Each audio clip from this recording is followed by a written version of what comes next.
Welcome back to my channel. तभी हमें जियामो को दिखाते हैं। वे लिलियान से आकर पूछता है कि तुम यहाँ चैंगजुन के साथ वेकेशन पर आई हो, क्या तुम्हारे मन में अभी भी उसके लिए फीलिंग्स है?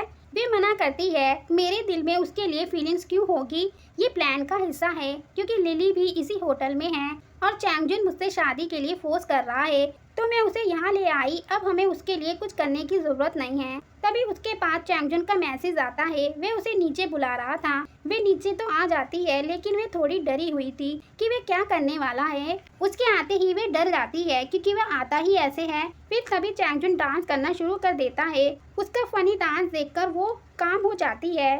फिर उसे बुके देते हुए कहता है कि ये मेरी प्यारी प्रिंसेस के लिए है और ये कुछ भी नहीं है, मेरे पास तुम्हें देने के लिए और भी कुछ है। वे अपने कोट के अंदर से एक हार्ट निकाल कर दिखाता है कि ये प्रिंस तुम्हें हमेशा प्यार करेगा।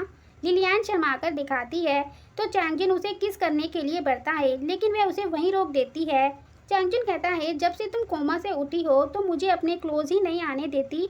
वे कहती है कि ऐसा बिल्कुल नहीं है, चलो एक साथ फोटो लेते हैं। जब वे दोनों फोटो लेते हैं तो चैंगजुन उसके गाल पर किस करता है। तभी वे फोटो क्लिक कर लेती है और उसे पोस्ट कर देती है, जिसे देख लिली को काफी गुस्सा आ जाता है और वे वहाँ से जाने का कैंसिल कर देती है कि वे चैंगजुन को उसे डंप नहीं करने देगी। इधर वे डिनर कर रहे थे तो चैंगजुन फिर से लिलियान से शादी की डेट रखने को पूछता है। तभी उसके पास लिली का मैसेज आता है कि मैं तुम्हारे रूम के बाहर खड़ी हूँ, जल्दी से मुझसे मिलने आओ। ये देखते ही वे लिलियान से झूठ कहता है कि उसकी कंपनी से इम्पोर्टेंट कॉल आ रही है तो मैं आता हूँ। जब वे वहाँ से भागता है तो लिफ्ट नहीं आती तो वे सीढ़ियों से भागकर लिली को रूम में ले जाकर पूछता है कि क्या बात है, अगर लिलियान ने हमें एक साथ देख लिया तो हम बर्बाद हो जाएंगे। लिली उसके क्लोज होने की कोशिश कर रही थी कि तभी लिलियान की कॉल आती है। वे पूछती है वे कहाँ हैं, काफी देर हो गई है। वे उससे बोलता है कि तुम जल्दी से यहाँ से सामान पैक करके निकल जाओ। जब वे वापस आता है तब भी लिफ्ट नहीं आती तो वे सीढ़ियों से भागता हुआ लिलियान के पास पहुँचता है। वे अच्छे से बैठा भी नहीं था कि लिलियान उसके मुंह में एक बड़ा सा पीस डाल देती है और साथ में वाइन पीने को भी कहती है। उसका सारा खाना बाहर आ ही रहा होता है कि तभी उसे लिली फोटो के साथ मैसेज करती है कि मैं तुम्हारे ही रूम में हूँ, अगर तुम नहीं आए तो मैं ये लिलियान को सेंड कर दूंगी। लिलियान कहती है कि फिर कंपनी से कॉल आ गई। चैंगजुन रोते हुए बोलता है कि उसे आज ही सारे क्यों काम आ रहे हैं। फिर से उसे कॉल का बहाना करके निकलना पड़ता है। वे अपना पेट पकड़ते हुए सीढ़ियों से भागता हुआ लिली के पास आ रहा था। जैसे ही वे रूम में आता है तो उसे उल्टी आने लगती है तो वो वॉशरूम में चला जाता है। वहीं पे लिली भी आ जाती है। तभी लिलियान डोर नॉक करते हुए पूछती है कि क्या चैंगजुन तुम रूम में वापस आ गए हो। वे लिली से जल्दी से छुपने को कहता है तो लिली कहती है कि वे उससे नहीं डरती। चैंगजुन उसे चुप कराते हुए कहता है कि अगर तुम नहीं छिपी और उसे पता चल गया तो मैं तुम्हें छोड़ दूंगा। फिर वे दरवाजा खोलता है तो लिलियान कहती है, तुम आधा खाना खाकर ही वापस आ गए, मुझे तुम्हारी चिंता हो रही थी। तो चैंगजुन चलने को कहता है पर लिलियान वह बिना देखे तो नहीं जाने वाली। तो वह ये कहकर उसके घर में देखने लगती है कि तुम्हारा रूम मुझसे ज्यादा अच्छा है। तभी वे वॉशरूम में पहुंच जाती है पर लिली उसे वहाँ नहीं दिखती क्योंकि वे बाथ टब के अंदर छिपी हुई थी। तो लिलियान भी वहाँ हाथ धोने लगती है। टब में आवाज आती है तो चैंगजुन भी वही बैठ जाता है। लिलियान बड़े आराम से धीरे धीरे हाथ धो रही थी। जब वे वहाँ से बाहर आती है तो वे कहती है कि वे अब अपने रूम में जा रही है, तुम भी आराम कर लो। उसके जाने के बाद जल्दी से वे लिली को बाहर निकालता है। उसकी हालत ठीक नहीं थी। वे उसे कार में बिठाकर कार वाले को हॉस्पिटल ले जाने को कहता है। लिली कुछ बोलना चाह रही थी पर उसके मुंह से सिर्फ बबल निकल रहे थे। चैंगजुन उसे कहता है कि तुम आज मत ही बोलो और ये देखकर लिलियान काफी खुश हो रही थी कि उसने आज उन्हें बड़ा मजा चखाया। तभी वहाँ जियामो आकर उसे वही फोटो दिखाकर पूछता है कि तुमने उससे किस करा ली। लिलियान बताती है ये उसका प्लानिंग का पार्ट था। जियामो पूछता है तुमने अपना बदला लेना है या फिर तुम उससे अभी भी प्यार करती हो। वे कहती है ये तो बस गाल पर किस था, इसका कोई मतलब नहीं है। जियामो पूछता है क्या कोई भी तुमको किस करता है, तुम्हें कोई फर्क नहीं पड़ता। लिलियान कहती है नहीं। तो जियामो उसे किस कर लेता है लेकिन लिलियान उसे पीछे धक्का देते हुए थप्पड़ मार देती है और वार्निंग देती है कि अपने इमोशन को कंट्रोल कर लो, अगर तुमने दोबारा मुझे हर्ट किया तो मैं तुम्हें नौकरी से निकाल दूंगी और वहाँ से चली जाती है। जियामो को काफी गुस्सा आ रहा था। जब लिलियान अपने रूम में वापस आई थी तो वहाँ पहले से चैंगजुन गुलाब लिए हुए उसका वेट कर रहा था और उसके पास आकर प्यार भरी बातें करने लगता है। लिलियान कहती है कि वे अभी क्लोज नहीं हो सकते क्योंकि उसे पीरियड हो रहे हैं। चैंगजुन कहता है तुम झूठ बोल रही हो, शर्माओ मत, और उसे बेड पर धक्का देकर जबरदस्ती करने लगता है। तो लियान उसे चाटा मार देती है। चैंगजुन बोलता है मुझे तुम्हारा ये वाला साइड नहीं पता था, लेकिन ये भी मुझे पसंद है, और जबरदस्ती करने लगता है। लिलियान उससे बचने की कोशिश कर रही थी। उसके हाथों से वे अलार्म बजते ही वहाँ जियामू पहुँच जाता है और उसे खूब पीटते हुए बाहर ले आता है।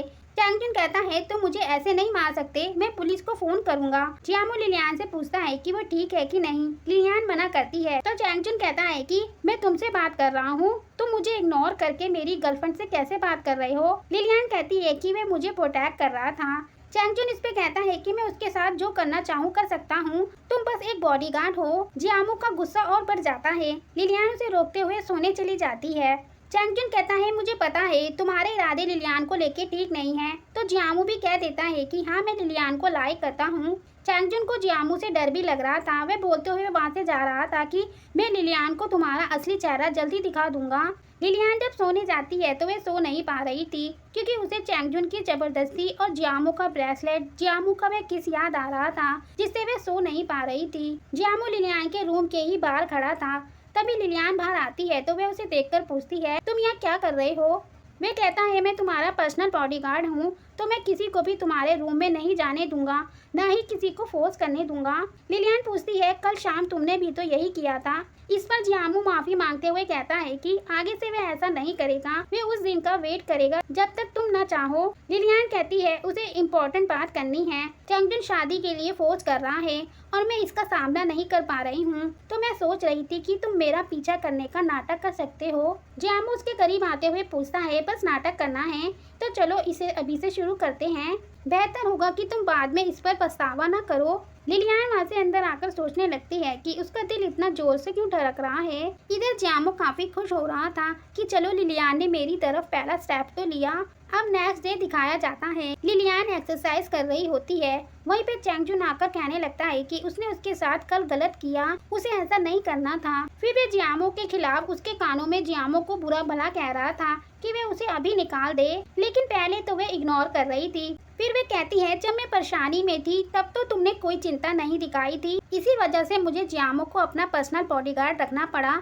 तो तुरंत ही चैंगजुन काले कपड़ों में मैंस के ग्रुप को वहाँ बुलाता है और उनकी कैपेबिलिटीज के बारे में बताने लगता है कि तुम्हें इनमें से कौन से बॉडीगार्ड को रखना है। तभी वहाँ जियामू आ जाता है तो सभी बॉडीगार्ड झुकते हुए उसे ब्रदर जियामू कहने लगते हैं। जियामू उनसे पूछता है तुम लोग यहाँ क्या कर रहे हो। तो वे बताते हैं कि हमें मिस लिलियान की सेफ्टी के लिए यहाँ बुलाया गया है। जियामू कहता है कि यहाँ मैं उसकी सेफ्टी के लिए हूँ। तो वे लोग वहाँ से जाने लगते हैं। जब वे उन्हें रोकता है तो वो कहते हैं कि जब ब्रदर जियामू यहाँ है तो हमारी कोई जरूरत नहीं है। चैंगजुन उन्हें पूरी कोशिश करता है रोकने की। जियामू लिलियान के लिए नए शूज लेकर आया था, क्योंकि उसने देखा था कि वे पुराने वाले डिस्कम्फर्ट हो रहे हैं। जब वे उसे पहनाता है तो वे बिल्कुल उसी के साइज के थे। तो वह कहती है कि तुम्हें मेरे जूतों का साइज कैसे पता था, जिस पर जियामू कहता है कि मुझे तुम्हारे बारे में सब कुछ पता है।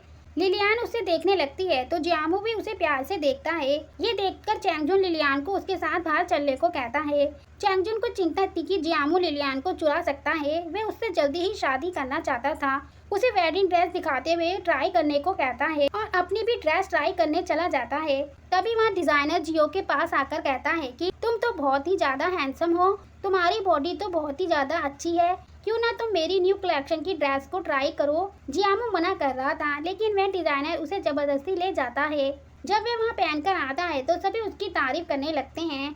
तभी सीढ़ियों से उतरते हुए लिलियान वेडिंग ड्रेस में आ रही थी। जियामू बस लिलियान को ही देखे जा रहा था, क्योंकि वे बहुत ही ज्यादा ब्यूटीफुल लग रही थी। वह लिलियान और जियामू को देखकर सभी कहने लगते हैं कि ये दोनों परफेक्ट मैच हैं। ये सुनकर चैंगजुन गुस्सा हो जाता है। उसे खुद ही बताना पड़ता है कि तुम्हें नहीं दिख रहा कि मैं उसका फियांसे हूँ और ये बस एक बॉडीगार्ड है। जियामू कहता है तुम अभी बस एक फियांसे ही हो, और लिलियान की जब तक शादी नहीं हो जाती दुनिया का कोई भी बैंड लिलियान को प्रपोज कर सकता है, इंक्लूडिंग मी।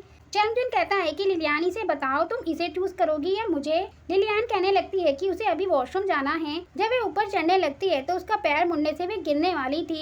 ये देखकर जियामू जल्दी से आकर उसे पकड़ लेता है। वे दोनों एक दूसरे के काफी क्लोज हो गए थे। लिलियान कहती है कि इतनी ज्यादा एक्टिंग से तुम चैंगजुन को गुस्सा कर दोगे। उन दोनों को सभी वहाँ कहने लगते हैं कि तुम दोनों एक साथ हो जाओ ना। जियामू लिलियान से कहता है हमेशा एक्टिंग को बीच में मत लाओ, और वह ये बोलकर उसे किस कर लेता है। लिलियान तो शॉक हो गई थी। जियामू स्माइल कर रहा था और चैंगजुन को पता नहीं था कि वे क्या करे, वो तो पागल ही हो गया।